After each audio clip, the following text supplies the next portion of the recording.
अस्सलामुअलैकुम एवरीवन, कैसे हैं आप सब। उम्मीद करता हूँ ठीक होंगे, जहाँ भी होंगे खैर वाफियत से होंगे। आज की वीडियो में हमारे साथ मौजूद हैं हमारे प्यारे भाई हुमायूं राजपूत। इनका तल्लुक़ आज़ाद कश्मीर से है। तो आज हम इनसे जानेंगे ये पाकिस्तान से तुर्की कैसे आए, फिर तुर्की से इटालिया कैसे आए, कितना ख़र्चा हुआ, रास्ते में क्या मुश्किलात देखी, क्या ये सफ़र जो करके हैं पाकिस्तान से तुर्की आसान है या मुश्किल है, ये सब कुछ हमारे भाई आज हमें बताएंगे। तो बिना टाइम ज़ाया किए आज की गुफ्तगू का आगाज़ करते हैं। So let's start the video. Lions roaring in the morning sun, searching for a longer day. अस्सलाम वालेकुम भाईजान, वालेकुम अस्सलाम। कैसे हैं आप, ठीक हैं। अल्हम्दुलिल्लाह। बहुत बहुत शुक्रिया, आपने हमें टाइम दिया। तो आज आप हमारे फ्रेंड्स को बताएं कि आप पाकिस्तान से तुर्की डंकी लगा के या बाई एयर आए हैं। नहीं, मैं भाई डंकी लगा कर अच्छा, आया डंकी लगा के जी। आए हैं। तो फिर सबसे पहले बताएं फ्रेंड्स को क्या क्या प्रोसीजर था आपका डंकी का। मैंने भाई पहले तो बहुत ज़्यादा ट्राई की। पहले इंग्लैंड के लिए भी ट्राई करता रहा, स्टडी वीज़ा मिल जाए। फिर इटली के लिए भी ट्राई किया, नहीं कुछ नहीं हुआ। तुर्की के लिए भी 2-3 बार मैंने ट्राई किया कि वीज़ा मिल जाए मुझे। पर जब वीज़ा नहीं मिला तो फिर मैं थोड़ा सा हुआ उदास कि यार कहीं भी काम नहीं हो रहा। तो फिर मेरे रिश्तेदार हैं, उन्होंने बोला कि अगर डंकी लगानी है तो बता दो मुझे। मेरा एक दोस्त है एजेंट, तो वो काम करवाता है इस तरह के। तो मैंने बोला, घर वालों से बात की। घर वाले कहते हैं देख लो बेटा, अगर होता है काम तो फिर मैंने उनसे बात की कि ईरान के लिए भी डंकी लगानी पड़ेगी। वो बोलते हैं नहीं, ईरान के लिए नहीं, ईरान का वीज़ा लगवा कर देंगे। तो मैंने बोला ठीक है, ईरान का वीज़ा लगवा दें। तो उन्हें पासपोर्ट दिया, फिर उन्होंने मैं वीज़ा शीज़ा लगवा कर दिया। 1 हफ्ते के अंदर अंदर मेरा वीज़ा लग गया था ईरान का। फिर ईरान में आया। ईरान में जब आया तो उसके तबरेज़ शहर में जब मैं पहुंचा, ठीक है, रास्ते में मुश्किलात तो नहीं आई क्योंकि मेरे पास वीज़ा था, मुझे टेंशन नहीं, मैं था लीगल था उस टाइम उधर ईरान आने तक। तो जब मैं तबरेज़ शहर आया, क्योंकि वो जो वीज़ा होता है वो सिर्फ तेहरान तक होता है इंसान पास, ठीक है। तो तबरेज़ जब एंटर करते हैं तो वहाँ पर आप इलीगल हो जाते हैं, आपके पास वीज़ा नहीं होता, आप ख़त्म एक किस्म का हो जाता है मतलब इंसान। उन्होंने एक एरिया मुंतखब किया जहाँ तक यहाँ आप तक आप आगे हैं तो इलीगल है। इलीगल हैं। ठीक है। तो जब उधर लेकर आए तो फिर एक छोटा सा गांव था, पहाड़ियों के सेंटर में ही था वो। तो वहाँ पर हमें लेकर आए सेफ में। उन्होंने हमें को 3-4 दिन रखा। तो 3-4 दिन बाद उन्होंने बोला कि आज गेम है। तो हम गेम के लिए निकल गए। गेम के लिए जब निकले तो रास्ते में मुश्किलात आई, पहाड़ियाँ थी बहुत ऊंची ऊंची, देख रहे तो खौफ आता था कि इतनी ऊंची पहाड़ियाँ चढ़नी भी हैं। तो जब हम पार हो गए पहली डंकी में, तो जब तुर्की का बॉर्डर हमने क्रॉस किया तो वहाँ पर फौज जो थी तुर्की की, उन्होंने हमें देख लिया। तो फिर सबको इकट्ठा करके बिठाया कि हम सबको मार, लड़कों को उन्होंने मारा भी, जो हमारे साथ औरतें थी अफ़गानी, औरतों को नहीं मारा, पर जो हमारे लड़के थे उन्हें हमें बहुत ज़्यादा मारा। इस कदर मारते हैं कि चलने के लायक नहीं इंसान रहता, इस कदर वो मारते हैं।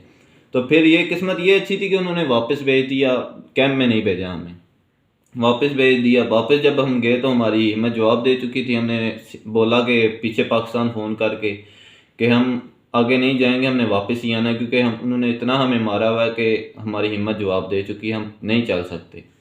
तो वो एजेंट हमारा था, वो कहता है कि एक ट्राई दे लो, एक ट्राई दे लो। हमने बोला नहीं, हम वापस आएंगे। तो उसने बात नहीं सुनी हमारी, क्योंकि जब इंसान आ जाता है इधर तो सब मुश्किलात देखनी पड़ती हैं, ठीक है। उसने बात नहीं मानी हमारी। हमने फिर बोला कि भाई हमने नहीं रहना इधर, हम भाग जाएंगे। वो बोलता है यहाँ से आप भाग सकते ही नहीं है, जिधर भी जाएंगे इस जेंट के बंदे ही आपको मिलेंगे। तो फिर हमने बोला क्या कर सकते हैं। उसने बोला कि एक और जेंट है मेरा दोस्त, उसकी गेम बहुत अच्छी होती है, तो अगर आप उसके पास चले जाए तो वो अच्छा है। तो हमने बोला ठीक है, हमें उसके पास भेज दो।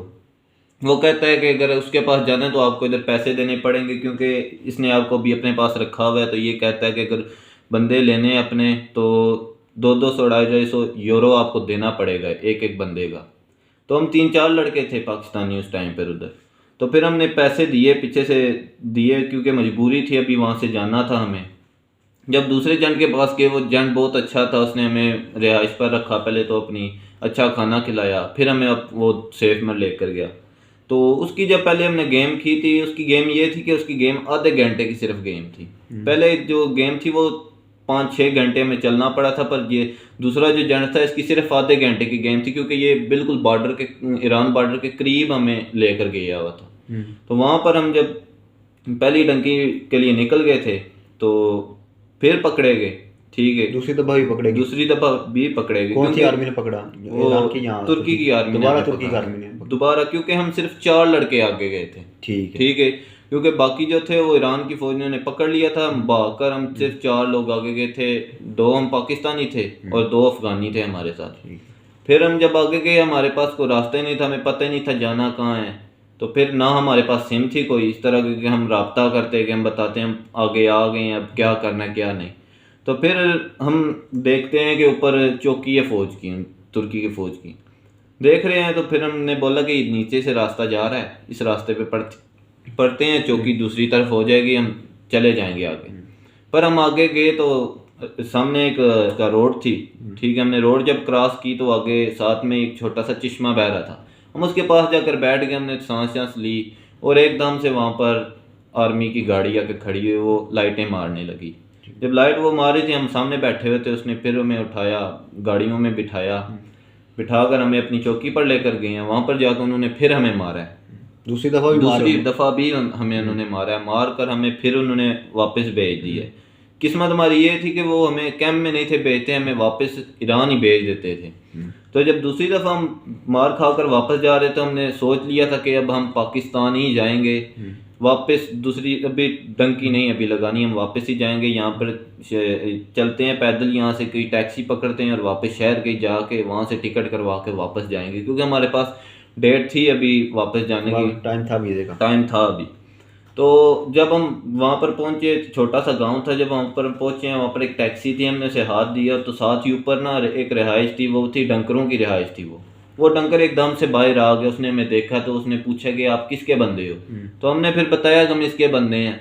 तो उसने हम गाड़ी अपनी निकाली, हमें गाड़ी में बिठाया और फिर वापस सेफ में लेकर गए। हम परेशान हो गए, यार अभी हम क्या करें, अभी 2 ट्राई हम दे चुके हैं, मार खा चुके हैं, अब हमसे नहीं चला जाएगा। और एजेंट को फ़ोन किया पाकिस्तान वाले को कि भाई हम अभी आपने बोला था दूसरा एजेंट अच्छा है, हम मानते हैं अच्छा है, पर ये है कि हम अभी नहीं चल सकते क्योंकि हमने दूसरी बार भी मार खाई है, अब हमसे नहीं होगा। तो वो बोलता है अच्छा ठीक है मैं बात करता हूँ। तो वो जो ईरान वाला एजेंट था उसने बोला कि यार एक आखिरी लड़कों को मना लो, एक आखिरी ट्राई दे लें वो। फिर हमने एजेंट को फ़ोन करते रहे, वो हमारा फ़ोन ही था उठा रहा। तो हमने बोला कि अभी क्या कर सकते हैं, मजबूरी है, अभी आ गए हैं, अभी करना तो है कुछ। तो भाग तो सकते नहीं थे वहाँ से हम, बिल्कुल, क्योंकि वो इलाका ही उनका था। बिल्कुल। तो फिर उसने बोला कि रात को फिर गए मैं, आखिरी ट्राई दे लो। ईरानी एजेंट कहता है अगर ना हुआ तो मैं खुद आपको बॉर्डर तक छोड़ कर आऊँगा, ठीक है। तो हमने बोला ठीक है चलो आखिरी ट्राई हम दे लेते हैं। पर इस बार अल्लाह करे हमारी किस्मत अच्छी थी, हम आ गए तुर्की में। अब लोग सोचते हैं कि तुर्की में आ गए हैं तो कोई टेंशन नहीं होती, सब कुछ ठीक होता है, पर नहीं, तुर्की में आकर भी आपको पैदल चलना पड़ता है। ठीक है, जहाँ से एक शहर है इसका दोगोब्यास शहर है उसका, वहाँ पर लड़के कराते हैं पेमेंटें और सिम वहाँ से लेते हैं, राब्ता करते हैं पीछे। तो वहाँ से हमने सिम ली, राब्ता किया, हम तुर्की पहुँच गए हैं। तो उसने बोला चलो ठीक है। फिर वहाँ से उन्होंने सेफ से 2-3 दिन हम वहाँ पर रहे हैं, वहाँ से निकाल के हमें एक समुद्र के किनारे लेकर गए। वहाँ पर शिप खड़ा था, वो शिप तकरीबन 8 घंटे उस शिप में हमने सफ़र किया है। फिर दूसरे किनारे पर हम गए हैं, समुद्र के दूसरे किनारे पर जाकर उसने बोला एजेंट ने कि यहाँ पर आपको टैक्सी मिल जाएगी। ठीक है, हमने टैक्सी वालों से बात की हुई है, वहाँ पर आपको टैक्सी आएंगी, वो लेकर जाएंगे। हम वहाँ से उतरे हैं, शिप से उतर के हम रोड पर जाकर खड़े रहे हैं, वहाँ पर कोई टैक्सी नहीं आई। हमने फ़ोन किया एजेंट को कि इधर कोई टैक्सी नहीं आ रही। उसने बोला यहाँ से आपको आप भाई पैदल ही जाना पड़ेगा, यहाँ से आपको तकरीबन 7 घंटे हैं पैदल आपको चल के तत्वान टर्मिनल है, तत्वान शहर है, वहाँ पर टर्मिनल, वहाँ तक आपको पैदल ही जाना पड़ेगा। तो फिर हमने बोला मजबूरी अभी पैदल चलना पड़ेगा क्योंकि यहाँ पर तो कोई गाड़ी है ही नहीं। फिर हमने वहाँ से तकरीबन 7-8 घंटे हम पैदल चल के तत्वान टर्मिनल पर आए हैं। फिर वहाँ से हमने एजेंट को फ़ोन किया, एजेंट ने बोला कि अभी आपको यहाँ से डेवो की टिकट करवा कर देता हूँ, तो वो आपको इस्तांबुल लेकर जाएगी। वहाँ से फिर उसने 2-3 दिन वहाँ पर भी हमें जलील किया, टर्मिनल पर भी। फिर वहाँ से उसने हमें डेवो की टिकट करवा कर 3 दिन बाद टिकट करवा कर दिए। वहाँ से हम फिर इस्तांबुल आए हैं। इस्तांबुल आके फिर वही सारा हिसाब किताब अपनी रिहाइशों पर गए हैं, वहाँ जाकर अपना सेटअप किया है। कोई जानने वाला था तुर्की में जब आप आए? मेरा रिश्तेदार थे मेरे, रिश्तेदार वो लीगल हैं तुर्की में, वो वीज़े से आए थे। उनसे भी बात हुई थी, पर वो कहते जब हम आए थे उस वक्त तुर्की के वीज़े मिल जाते थे, पर जब आप ट्राई करें तो अभी हम क्या कर सकते हैं। उन्होंने एजेंट जो बताया था वो कहता है जब वो गए थे वो टाइम अच्छा था, पर अब अभी नहीं वीज़े लगते हैं। तो कितने पैसे लगे थे पाकिस्तान से तुर्की?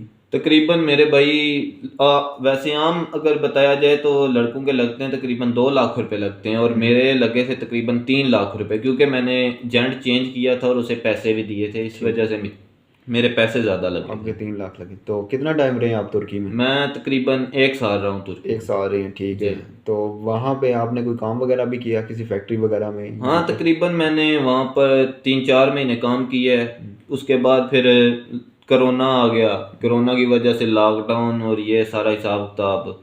तो पहले तो मेरा ये सीन था कि मैं तुर्की पहुंचूंगा और साथ ही मैं शिप की गेम कर लूंगा इटली की, पर जब पहुंचा तो वो एजेंट बोलता है कि अभी सीज़न ख़त्म हो चुका है शिप का, तो आपको नेक्स्ट सीज़न ट्राई करें आप। ठीक है। मैंने बोला ठीक है, अभी क्या कर सकते हैं, रहना पड़ेगा। फिर आपने वहाँ पे ही वेट किया? वहाँ पर ही वेट किया। तो कितनी ट्राई की आपने शिप की गेम की? मैंने तकरीबन उसकी भी मैंने 3 ही ट्राइयाँ की हैं। ठीक है। पहली ट्राई में हम गए थे तो जन ने बोला था कि 50 बंदे होंगे वहाँ पर, तो हमने सोचा ठीक है चलो 50 बंदे शिप में ठीक होगी। पर जब हम वहाँ पर पहुँचे हैं शिप के पास तो शिप बहुत बड़ा था। ठीक है। तो हमने बोला चलो क्या पता कार्गो शिप और हम आसानी से और जब हम शिप के अंदर दाखिल हुए हैं तो वहाँ पर 500 से ज़ायद बंदे बैठे हुए थे और कुछ पाकिस्तानी लड़के भी थे उसके अंदर, ज़्यादातर अफ़गानी थे और क्या नाम है तुर्के भी थे, 2-3 लड़के वहाँ पर उसके अंदर गेम में, और कुछ अरबी थे। हमने उनसे पूछा है कि भाई कितने कितने दिन हो गए, वो एक बोलता है 1 हफ्ता, एक बोलता है 4 दिन। तो हम परेशान हो गए यार ये क्या हो क्या रहा है हमारे साथ, बताया कुछ गया और हो कुछ रहा है हमारे साथ। तो फिर हमने बोला चलो कोई नहीं, अल्लाह खैर करे, देखते हैं क्या होता है। फिर कुछ ही देर बाद वहाँ पर शिप आई है तुर्की की, नेवी की। उन्होंने आके हमें पकड़ा है और सीधा कैंप में हमने तकरीबन 1 महीना वहाँ पर गुजारा है। फिर उन्होंने हमें स्टे दी है हफ्ते की, फिर हम स्टे लेकर हम वापस इस्तांबुल आए हैं। फिर जब हमने दूसरी ट्राई की है, दूसरी ट्राई में यह था कि उन्होंने हमें जंगल में जाके उतार दिया है। वहाँ से बोलते हैं कि भाई यहाँ पर आएगा, गाड़ी आएगी, अभी टैक्सियाँ आएंगी 10-15, तो आप सबको वो बिठाएंगी तो लेकर जाएंगी पॉइंट तक। हमने बोला ठीक है, हम वहाँ पर वेट करते रहे हैं, रात हो गई है। हमने फ़ोन किया एजेंट को कि कोई गाड़ी नहीं आई, आपने बोला गाड़ी आएगी, ये सारा हिसाब किताब। तो वो बोलता है टेंशन ना लो, गाड़ी आएगी। हमने बोला चलो ठीक है, हम घंटा एक वेट करते हैं। जब 1 घंटा वेट कर लिया फिर भी गाड़ी नहीं आई, तो साथ में जो लड़का था उसके दोस्त ने उसे फ़ोन किया, भाई कहाँ पहुँचे हो?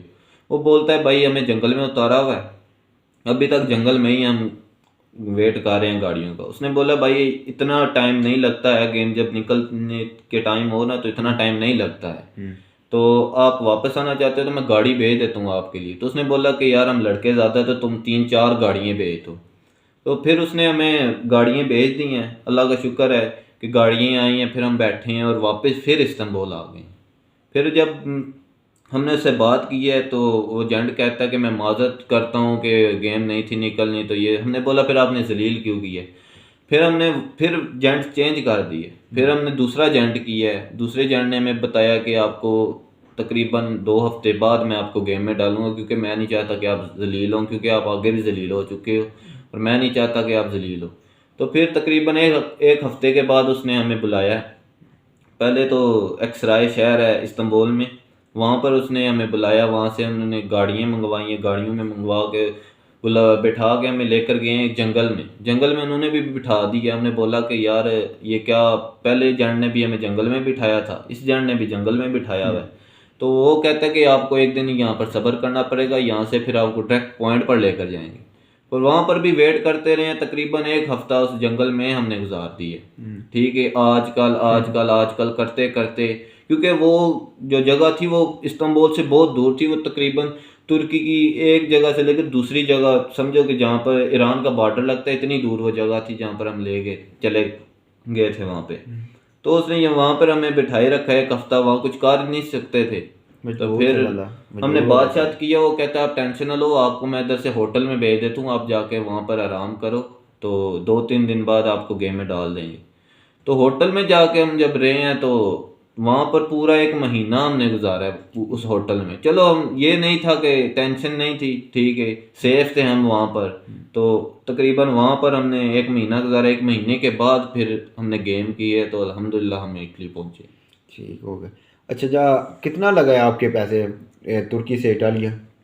मेरे ख्याल में तुर्की से इटालिया 14 लाख रुपए मेरे ये लगे हैं, और 3 लाख रुपए मेरे वो 17 लगे लाख टोटल 17 आपका लाख लग रुपए। गया। अच्छा, पाकिस्तान से इटली पहुंचने में। अच्छा, जब आप इटली की गेम की रास्ते में कोई मुश्किलात, कितने बंदे थे आपके, आसान था सफ़र? हाँ, सफ़र हमारा आसान रहा है, पर टेंशन तो होती है। जब पानी देखते थे तो टेंशन तो होती थी, पर कोई नहीं, अल्लाह खैर करे, पहुंच तो गए हैं अभी। सही क्या है। कर सकते थे उस टाइम पे जी। तो ये भाई हम दोनों इकट्ठे ही आए थे, एक शिप की गेम की थी। और मैं अपने भाई हुमायूं का जो इंस्टाग्राम है वो नीचे डिस्क्रिप्शन में दे दूंगा। अगर आप कोई पर्सनल इनसे बात पूछना चाहते हैं तो इंस्टाग्राम पे आप रब्ता कर सकते हैं, रब्ता जो भी आपने इनसे कोई बात पूछनी हो। तो लास्ट में आप कोई पैगाम देना चाहते हैं हमारे फ्रेंड्स को? नहीं, पैगाम मैं सिर्फ ये देना चाहूँगा यार, अगर आपको वीज़ा मिलता है तो आप ट्राई करो, डंकी ना लगाओ, क्योंकि अब जो हालात हैं वो पहले से ज़्यादा ख़राब हो चुके हैं। अभी तुर्की ने साफ बोल दिया कि जो भी आएगा सीधा हम शूट कर देंगे उसे। और 10-15 लड़के उन्होंने मारे भी हैं हमारे पाकिस्तान के, गुजरात शहर के यार वो लड़के थे, और उनकी लाशें हमने देखी हैं खुद वीडियो में कि उनको कैसे उन्होंने मारा। ना कर रहे हैं क्योंकि ये पहुंच गए हैं अभी, तो ऐसे ऐसे, पर मुश्किलात यार देखनी पड़ती हैं, क्योंकि ये रास्ता आसान नहीं है, ज़िंदगी मौत के साथ खेल कर आना पड़ता है इसलिए। तो ये थी भाई हुमायूं की गुफ्तगू जो कि आपने सुनी है। तो हमारा काम है सिर्फ आप लोगों को इन्फॉर्मेशन देना कि लोग कैसी कैसी मुश्किलात दे के रास्ते में से आते हैं। तो मिलते हैं हम नेक्स्ट वीडियो में, दुआओं में याद रखिएगा। अल्लाह हाफिज़।